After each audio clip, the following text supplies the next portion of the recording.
ভারতের মেঘালয় তুরা পাহাড়ের ঠিক নিচেই বাংলাদেশের শেষ প্রান্তে রয়েছে এমন এক জায়গা যেখানে প্রকৃতির রূপ দেখে আপনি অবশ্যই অবাক হবেন। এটা হচ্ছে আমাদের শেরপুরের মধুটিলা ইকো পার্ক। এখানে শুধু পাহাড় আর বনই না, দেখতে পাবেন বিভিন্ন বন্যপ্রাণীর।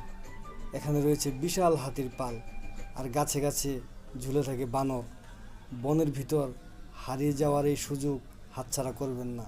তবে সাবধান, হাতির দেখা পেলে কিন্তু দূর থেকেই উপভোগ করতে হবে। প্রকৃতির পাহাড় আর বন্যপ্রাণীর এমন মিতালি দেখতে চলে আসুন আমাদের শেরপুরের এই মধুটিলা ইকো পার্কে। ভিডিওটি শেয়ার করে অন্যদের দেখার সুযোগ করে দিয়েন, তাহলে সবাই এখানে আসলে দেখতে পাবে এইসব দৃশ্য। সবাই ভালো থাকবেন। আল্লাহ হাফেজ।